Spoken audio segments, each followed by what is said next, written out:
Welcome to the deep dive. Look around you. It really feels like the early 21st century has been a bit of a whirlwind, hasn't it? It certainly has. People are calling it the new age of anxiety. Uncertainty seems sky high, and frankly, sometimes things just feel like they don't make much sense. You know, it's funny you say that. It really is a striking echo of the mid-20th century. How so? Well, just imagine living through the Great Depression, then World War II, the most destructive war ever. Right. Unimaginable upheaval. Exactly. And then you step straight into the Cold War, the threat of nuclear Armageddon hanging over everything. It was a time of immense collective angst. And Auden wrote about that. He did. W.H. Auden, in his 1947 poem, The Age of Anxiety, he was really grappling with what it meant to live in that kind of world, scared, uncertain, disillusioned, and all the old ways of understanding things felt shattered. So if that was the age of anxiety, and here we are seemingly in another one, it really makes you ask, how do we actually build meaningful lives?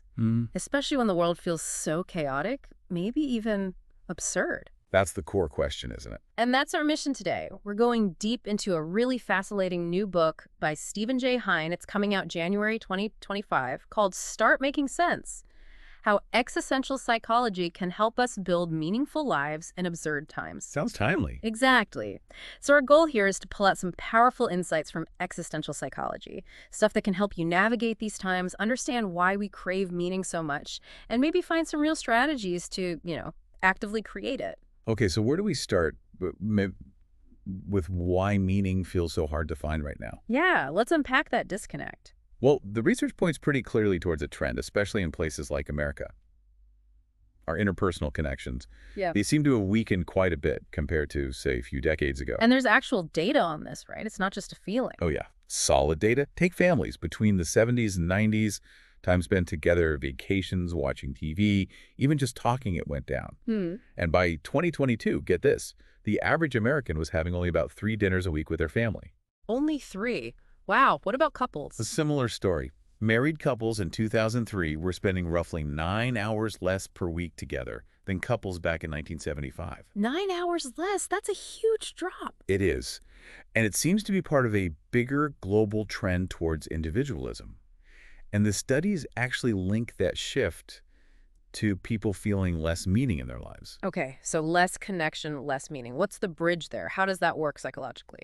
Well, this brings us to someone like Albert Camus, the existentialist philosopher. Right. He saw humans as constantly pursuing meaning, trying to make coherent connections in life. But here's the kicker. Camus believed the universe itself, fundamentally meaningless. Meaningless, as in no grand plan, no divine guidance. Exactly. So we're stuck in this predicament. We're wired to seek meaning desperately, but we're trying to build it out of, well, nothing inherent. And that's where the absurd comes in. I've heard that term. What did Camus mean by it? What does it feel like? Yeah, the absurd. It's that really unsettling feeling you get when you become aware of life's contradictions. When something happens that just doesn't fit your understanding of the world. Like a cognitive dissonance. A deep one. It leaves you feeling like nothing makes sense, maybe questioning everything. It can trigger those deep existential anxieties. And Camus thought we have to keep pursuing meaning doggedly to escape that feeling. So, if the world often feels absurd, how do we even begin to make sense of it? How does our brain handle that? Well, the interesting thing is we don't really interact with raw reality directly. We don't. Not really. Instead, we understand things through what the book calls meaning frameworks. Think of them like mental lenses. We connect events to these frameworks. Lenses. Okay. So we build these internal structures. Exactly. And they pretty much dictate how we interpret everything that happens. The COVID-19 pandemic seems like a huge example of this. Oh, absolutely. A perfect and recent example. You had a real virus, scientific principles at play, but people's experiences. Wildly different. Yeah, the book mentions the stunning variety of accounts. Right. And these accounts weren't necessarily limited by evidence or plausibility. They were shaped by the meaning frameworks people already had. And those frameworks then completely dictated how they understood and lived through the whole thing. It really shows how powerful those internal lenses are. Scary, almost. It is. So given this deep, deep need for meaning, what actually makes us human? What makes us, as Heine puts it, homo significativa, the meaning-making species? The comparison with chimpanzees, this part was fascinating. It really is. Chimps have huge brains, and Honestly, in some ways, their intelligence is incredible. Like their working memory. Didn't they outperform students? They did, in certain tasks, yes, and their strategic skills. Yeah. There was this game with apple cubes where they clearly outsmarted university students. It's quite humbling. You know, it reminds me of that story about Newt Gingrich. Oh, the chimpanzee politics thing. Yeah. Apparently, he read Franz de Waal's book and thought chimp politics, forming coalitions, dealing with rivals, was a good model for understanding the U.S. Congress. Huh. Well, watching politics sometimes. You can see the comparison, maybe. But there's a key difference, right? The one place where chimps just don't quite match up. Yes, and it's crucial. It's our unique ability and our intense interest in sharing mental experiences, what's going on in our heads. And the eyes have something to do with it. They do. Chimps have dark sclera. The whites of their eyes aren't very visible. That makes it harder for them to track where another chimp is looking. Whereas we have bright white sclera. Exactly. Which makes it super easy to follow someone's gaze. And that tells you so much about what they might be thinking or paying attention to. And this sharing isn't just something we learn, it's deeper. It seems to be biologically rooted. Our brains actually reward us for sharing information. Reward us. How? When we talk about ourselves, our experiences, the reward centers in the brain light up, similar to how they activate for things like food or sex. Wow. So talking about ourselves feels good because it's adaptive. That's the idea. It's nature's way of encouraging this behavior that's so crucial for our species. And you see it everywhere. The stats are pretty wild, like 30 to 40% of everyday conversation is just people sharing private experiences. Right. And on social media, like X, formerly Twitter, up to 80% of posts are personal announcements. 80%. Yeah. We just have this fundamental urge to share what happened today, how we feel, what we want, who we think we are. And the consequence of all this sharing is what? It creates something unique. It does.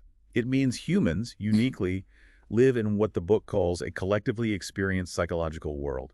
It's based entirely on these shared meanings. And this isn't new. This has been built up over generations. Absolutely. Our ancestors were doing the same thing, weaving together this shared fabric of ideas, beliefs, values. That University of Northern Iowa dorm study really illustrates this well. It's a great example. You take students, randomly assign them to dorms. No existing ties, mostly. Right. And within just a few months of living together, eating, talking, hanging out, they start developing these dormitory-specific cultures. They ended up agreeing more with their dorm mates on issues like, what was it, Iraq consent, than with students in other dorms. Exactly. It shows how quickly these shared realities, these mini-cultures, can actually form just through regular interaction. And culture isn't just about where you live, right? It's much broader. Much broader. You have big ones like Western culture, national ones like Italian culture, regional ones like the U.S. South. And then even smaller ones. Yeah, tons of them. Corporate cultures, Black culture, LGBTQ culture, Wall Street culture, Catholic culture, even things like hockey culture or cosplay culture. Wow. They all emerge from people communicating regularly, sharing ideas, developing distinct norms, practices, beliefs. And this shapes us fundamentally, our sense of self. Profoundly. Our survival actually depends on understanding and navigating these cultural meanings. So our self, it's not some fixed thing inside us. It's actively shaped by the cultures we're immersed in. How does that work? We internalize the culture. We internalize and organize these cultural meanings. It helps align our automatic reactions, our default ways of being, with the standards of our culture. The self is kind of the bridge between our physical body and that shared reality. Which explains why you see such different ideas of the self around the world, like in collectivistic societies. Right, like Japan. There, the group is really prioritized.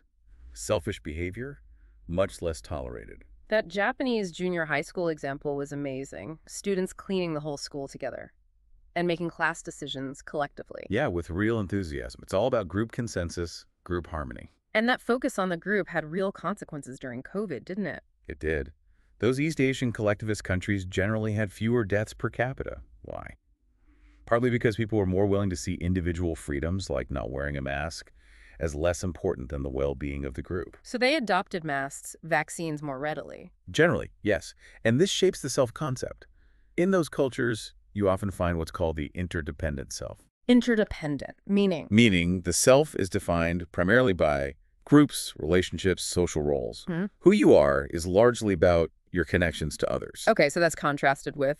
With the independent self, which is much more common in individualistic cultures like the U.S., especially among what the book calls weird people. Weird. Western, educated, industrialized, rich, democratic. Right. Exactly. And these folks, when asked who they are, tend to focus inward on unique internal things like personality traits, abilities, personal attitudes. And it's important to remember that weird people are unusual, globally speaking. Highly psychologically unusual, yeah. Yeah. Most of the world leans more interdependent.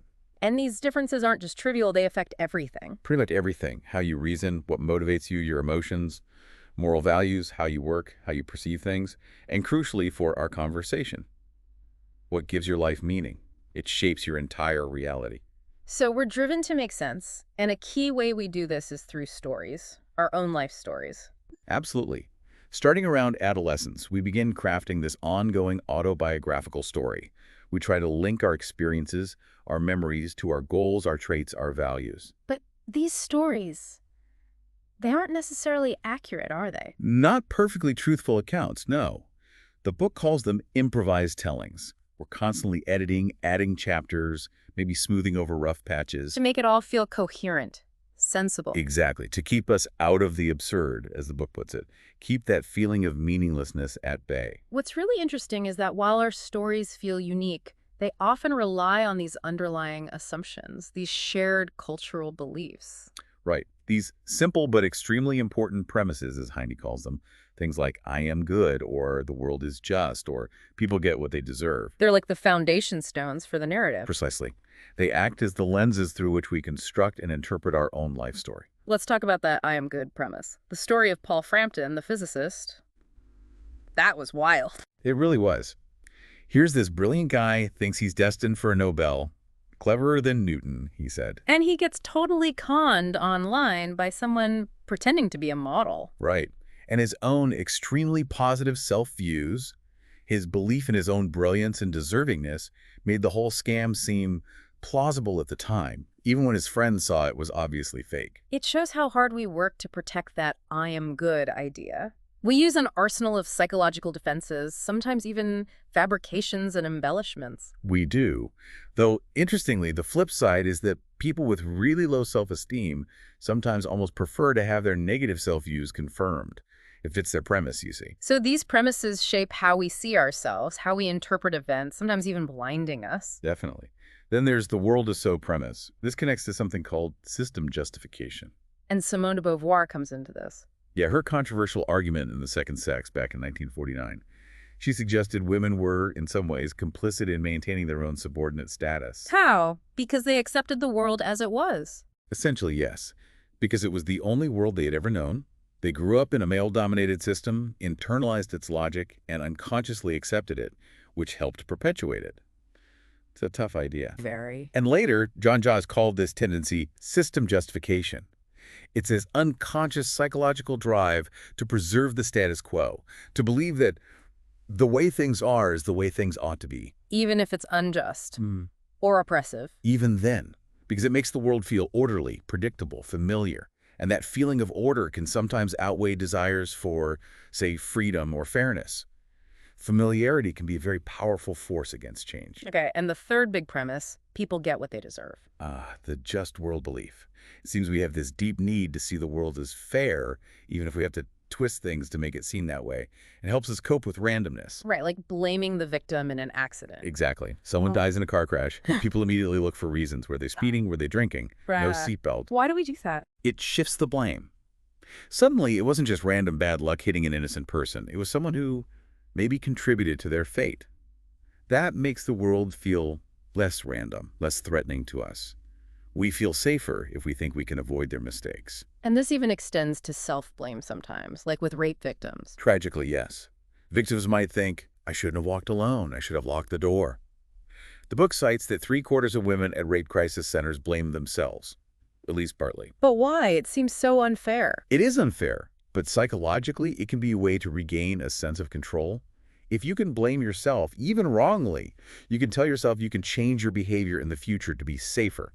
It's a coping mechanism to maintain that belief in a just, controllable world. Accident victims who blame themselves even tended to recover better. Wow. Okay, shifting gears slightly. Nostalgia, it feels like it's everywhere right now. Oh, absolutely. The book says this new age of anxiety is awash in nostalgia and retro designs. Simon Reynolds called it retromania. Movie remakes, TV shows set in the 80s or 90s, retro products. Exactly. Dostoevsky talked about the deep allure of our nostalgic memories, how they provide a sense of safety. And advertisers definitely know how to use that. Masters of it, linking products to those warm, fuzzy feelings of the past. Yeah. Coca-Cola, Santa, McDonald's using 80s hits. They know what they're doing. But psychologically, what's nostalgia doing for us? Why do we romanticize the past? It provides key existential benefits. It grounds us in our life story. It makes the past feel simpler, maybe better, more coherent. And the memories themselves, they have specific qualities. They tend to. Nostalgic memories are almost always social, involving other people. They're often momentous events, weddings, graduations, big family moments. We usually play a central role. And often there's a redemptive theme, like overcoming a challenge. So they're like our personal highlight reel. Exactly. The greatest hits album of how we came to be who we are. And here's the really interesting part. When are we most likely to feel nostalgic? Precisely when we're feeling low in meaning, when life feels unsatisfying right now, especially when feeling lonely or bored. So it's like an automatic meaning booster. Our mind just serves it up. It seems that way. A quick existential boost, connecting us back to our story. Let's dig deeper into how connected meaning is to our actual physical selves. It's not just an abstract idea. Not at all. Meaning is about connections, including those crucial interpersonal ones. And the link is surprisingly physical. You mean the social pain thing, how rejection actually hurts. Exactly. It's remarkable. Our brain has this shared alarm system. Two specific regions, the anterior cingulate cortex, ACC, for distress, and the somatosensory cortex for location intensity, they light up for both physical pain, like burning your hand, and the pain of social rejection. So getting dumped or excluded, it registers like physical pain. In those brain regions, yes. Yeah. Your brain literally flags it as a similar kind of threat or damage. That Tylenol study is wild. Isn't it? C. Nathan DeWall gave students either acetaminophen or a placebo, then had them play that cyberball game where they get excluded. And the Tylenol group. They showed less activation in that ACC pain region. They also reported feeling less distress. It's like the painkiller literally dampened the brain's ouch response to being left out. Now, we need the caveats here, right? Absolutely crucial. First, these effects are invisible. You don't consciously feel less sad if you take Tylenol for a breakup. Second, the studies are small. And third, acetaminophen abuse is serious. It's the leading cause of liver transplantation. So definitely don't try this at home. Right. No self-medicating existential angst. But it powerfully shows that mind-body connection regarding social bonds. It really does. And this shared alarm system might also help explain other weird feelings, like what Freud called the uncanny. The uncanny, that unsettling feeling, like déjà vu or seeing something creepy. Sort of. It's specifically when situations don't quite make sense, things that feel familiar and unfamiliar at the same time. The unfamiliar, familiar, Freud called it. Exactly. It's that contrast. Everything feels normal, except for this one deeply abnormal thing that doesn't fit, doesn't compute, and leaves you feeling unsettled, creeped out. So does this suggest our brain has like a dedicated system for making sense of things? That's the idea proposed in the book. A sense-making system may be built on a salience network. This network basically rings our neural alarm when things don't add up, when expectations are violated. And this alarm gets triggered by existential threats. Right. Things like contemplating death, feeling like life is meaningless, encountering the absurd, experiencing the uncanny. They all seem to activate this system that signals something is wrong here, this doesn't make sense. Okay, so when we encounter something new, something meaningless, how do we respond? Piaget studied this in kids, right? He did. He noticed two main ways kids deal with new concepts, like graduation.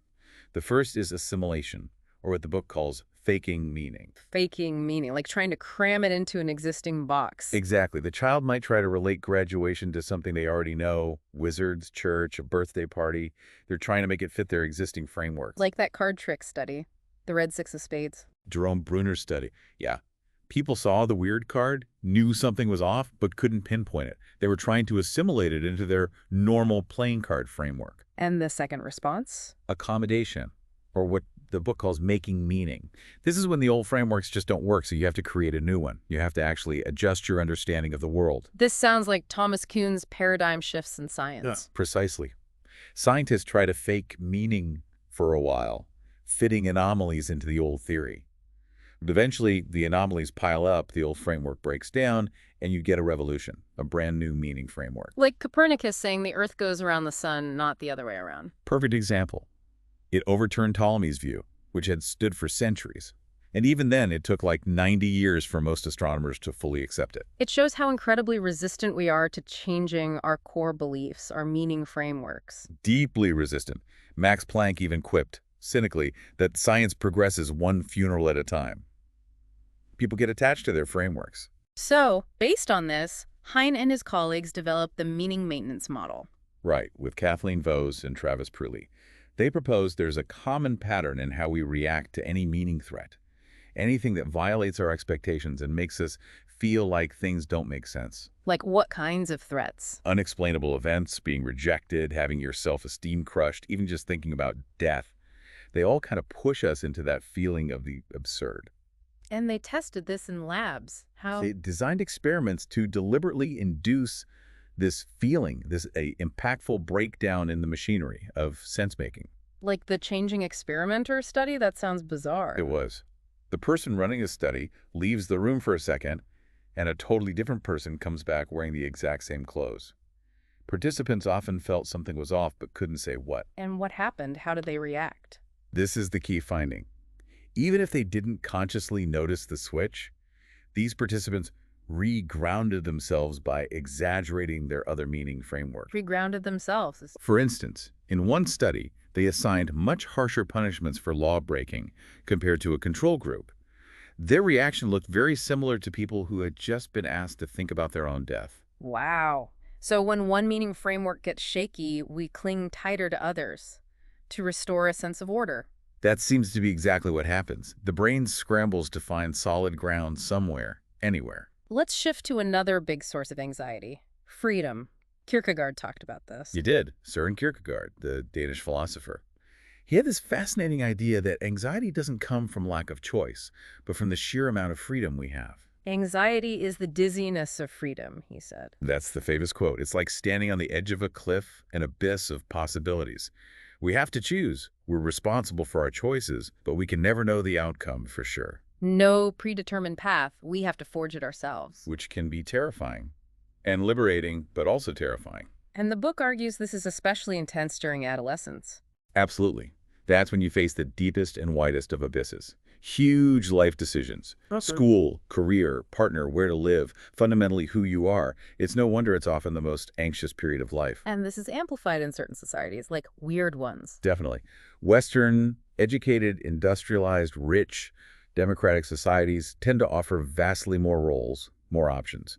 This makes adolescence potentially more tumultuous compared to small-scale societies where paths might be clear, adult roles come earlier. This expansion of choice has even led to this idea of emerging adulthood. Right, this new life stage lasting maybe up to age 30 now in the U.S. It's marked by continued identity exploration, instability bouncing between jobs, partners, homes, a focus on the self, and often, more anxiety. But eventually, settling down helps. Yeah. Adulting. The research suggests so. Things like marriage, kids, a stable career, they correlate with personality maturation. People tend to become more self-disciplined, dependable, less moody, and anxious. But that maturation happens later now in weird societies because of this expended exploration phase. Exactly. The author actually shares a personal story about this. Abruptly switching career paths. From business to psychology. Yeah, feeling this profound sense of alienation and boredom with the planned path, even though it looked good on paper. Making that leap into the unknown. That's the dizziness of freedom right there. And once we make these choices, big or small, we feel this need to justify them, to rationalize. A very strong need. We're constantly motivated to ensure that they have been making good ones. We rationalize everything, even which blender we bought. That ROTC study from the Vietnam era is a powerful example. Gary Staw's study, yeah. Guys joined ROTC to avoid the draft. Then they get their lottery number, and it's super high. They wouldn't have been drafted anyway. So what did they do? Drop out? Nope. They doubled down. They actually worked harder in ROTC, got better grades. They needed to believe their initial choice was the right one, even when the original reason disappeared. They rationalized their commitment. And then there's the cult study. The Seekers. That's just mind-blowing. Leon Festinger's study. Truly astounding. Dorothy Martin predicts the world ends in a flood on December 21st, 1955. But flying saucers will save the true believers. And the flood doesn't happen. The saucers don't arrive. Right. Total failure of the prophecy. So what do most of the cult members do? They doubled down, became more committed. Exactly. They rationalized it by deciding their faith, their purity of heart, had actually saved the world from the flood. It just shows the incredible sheer power of people's rationalizations. But this rationalization has a dark side too, right? Like in abusive relationships. Tragically, yes. The book calls it psychological entrapment. Someone being abused might rationalize their partner's behavior, convince themselves they still love them, maybe even blame themselves. Why? Because sometimes changing your attitude feels easier or safer than changing your behavior, especially when leaving this situation is incredibly difficult or dangerous. Rationalization becomes a survival mechanism, however flawed. And culture plays a role in how much choice we even want. It seems so. The U.S. is called the world champion of providing choices. Americans generally desire more choice than people in, say, India, where they might be slower to choose and don't necessarily seek lots of options in every domain. It's a huge contrast to, like, the Middle Ages in Europe. Massive contrast. Back then, few key life choices. You likely inherited your job, marriages were often arranged, one dominant religion, fixed social hierarchy. You probably died in the same village you were born in. Your path was largely set. So the takeaway is, because our lives today are built on so many choices. We are more dependent upon our rationalizations than ever before. This new age of anxiety is packed with individual freedom, and that brings this constant nagging urgency to conclude, I have made good choices. We need to believe our choices were right to feel okay. Pretty much. Which, interestingly, is why the author mentions appreciating the Japanese concept of omakase. I leave it up to you, like at a sushi restaurant. Exactly. You surrender the choice to the expert, the chef. The author finds it relaxing, and the food's always good. Sometimes letting go of the burden of choice can be a relief. Okay, let's turn to maybe the biggest existential question. Mortality. Facing death. Yeah, the ultimate meaning threat, perhaps. The author shares a really intense personal story here. Living in Japan during the Mount Unzen volcanic eruption in 1991. That must have been terrifying. Feeling helpless, seeing the destruction, and then learning that the volcanologists studying it, Maurice and Katja Kraft and Harry Glicken, had been killed.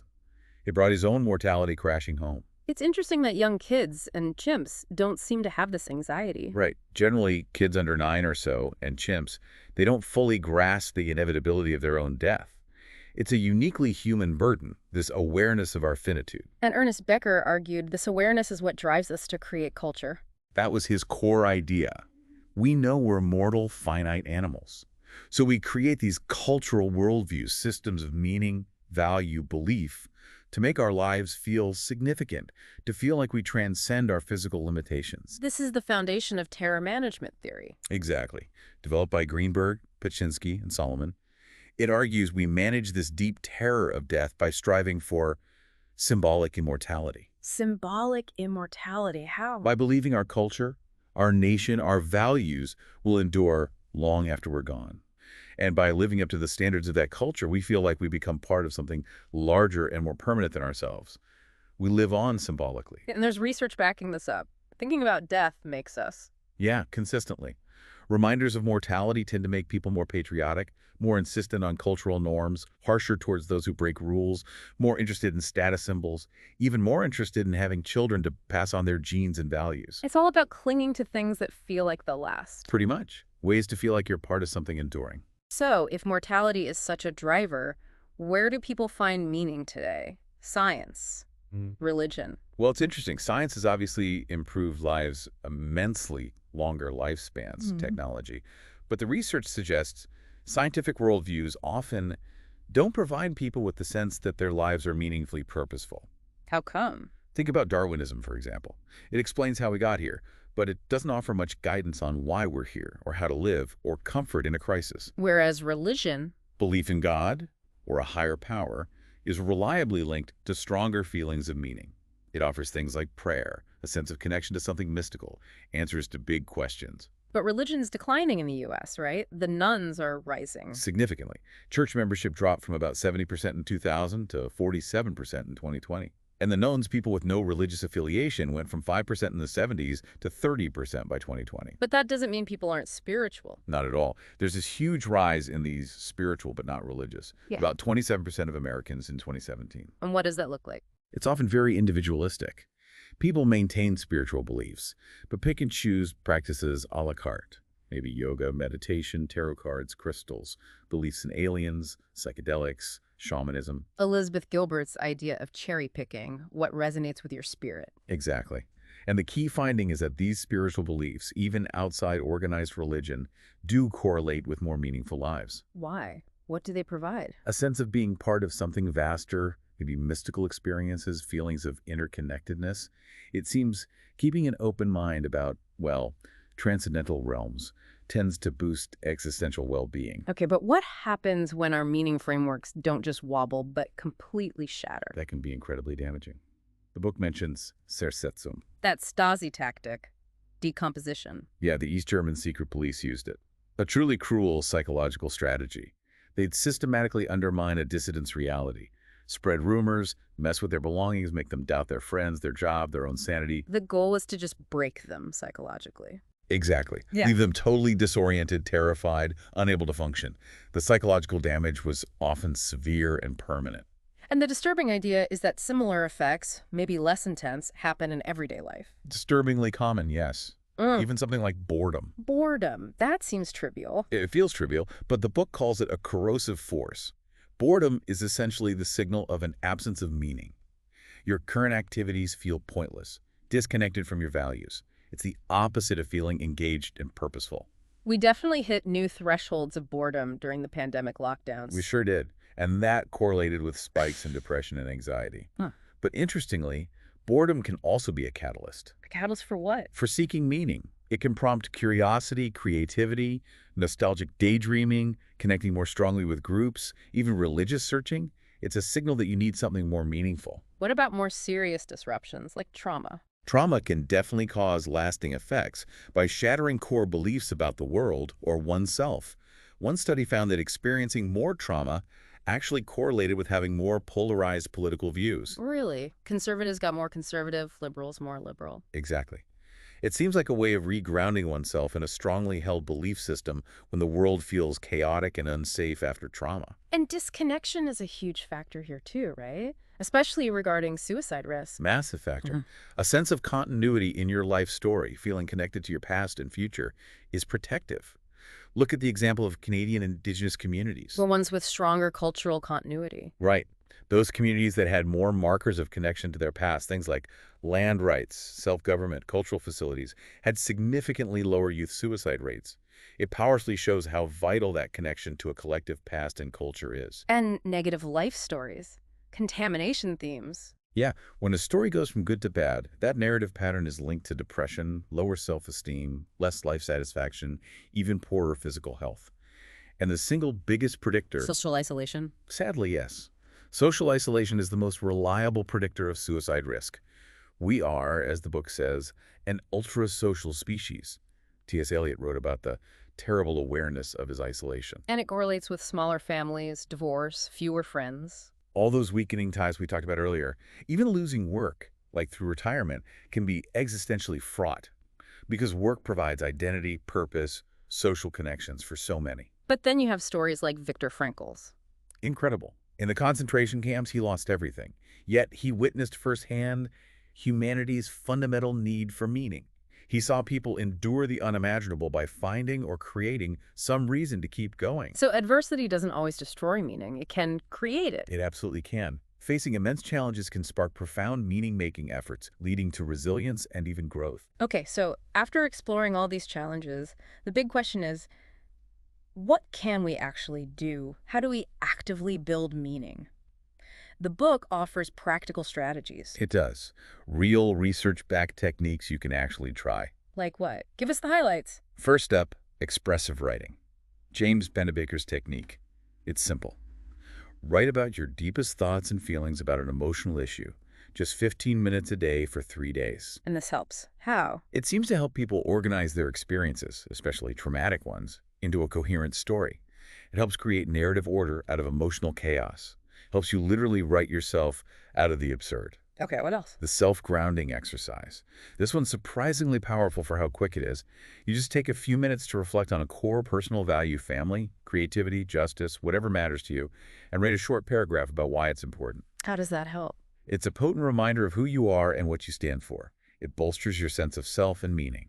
And studies show it makes people less defensive, more open to facing challenges, like taking health advice seriously. Makes sense. Grounding yourself in your values. What about nostalgia? We talked about it being a booster. Right. So actively using nostalgic reflections is another strategy.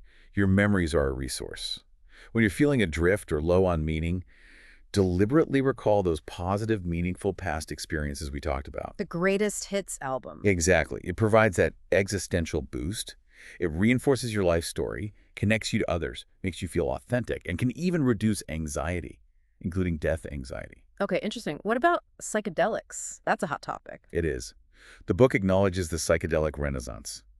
These drugs are sometimes called mind-revealing, and the reported benefits related to meaning are pretty striking. Like the psilocybin studies. Yeah. In some studies, 2/3 of users rated their psilocybin experience as one of the top 5 most meaningful experiences of their entire lives. Wow. Top 5. Top 5. People report feeling more authentic, more connected to others, gaining deep self-insight, finding more meaning in life, and even having reduced anxiety about death afterwards. The science is still young, but the connection to meaning seems potent. Okay. And beyond specific exercises, what about the foundations? Right. Actively strengthening the foundations of meaning. This comes back to basics. Relationships. Yeah. Cultivating close friendships, and especially family ties. Family often provides that deep sense of shared identity, history, values, stretching across time. And work. Work, yes. Finding or creating work that provides identity, purpose, a sense of competence or mastery, and social connection is huge. Though, as we noted, modern work can make that tricky sometimes. Frequent changes. Big companies. Exactly. And finally, spirituality. Whether religious or not. Exactly.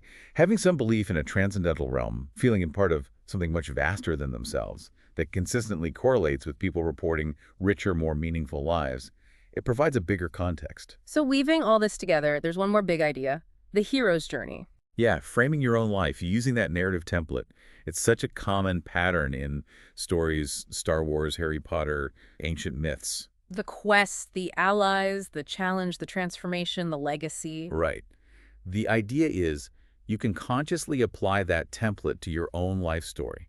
Think about your own quests, who helped you, what you overcame, how you changed, what you want to leave behind. And just thinking about your life that way helps. The research suggests it does. When people reflect and write about their lives using these elements, they tend to adopt a more flourishing perspective. They see their lives as more meaningful. Like Henry James said, adventures happen to people who know how to tell it that way. Exactly. You shape the meaning through the story you tell. So let's wrap this up. We've really dug into how we're fundamentally meaning-making creatures, Homo significativa, always trying to make sense of things, especially in these, well, absurd times. Yeah, we've looked at the challenges, disconnection, the weight of freedom, mortality, anxiety. But also the amazing psychological toolkit we have. Crafting life stories, rationalizing, using nostalgia, finding connection. Absolutely. We have resources. So what's the final thought? Something for listeners to chew on. Well, here's something provocative from the book. Regardless of whether the universe is scientifically meaningful in some objective sense, simply believing that things are connected, that your life has meaning, seems to bring profound existential benefits. So the belief itself is powerful. It seems so. People who believe in something that transcends their individual self, whether it's God, humanity, nature, a cause, deep relationships, they consistently report having more meaningful lives. And that feeling of meaning, it keeps us healthier, more functional, more connected. That's what the evidence points to. Yeah. So you really stand to gain a lot by believing and acting as if you are engaged in something meaningful. And hopefully, this deep dive has given you some ideas, a blueprint for how to actively craft that meaning in your own life. Think about how you'll tell your story. What quest are you on?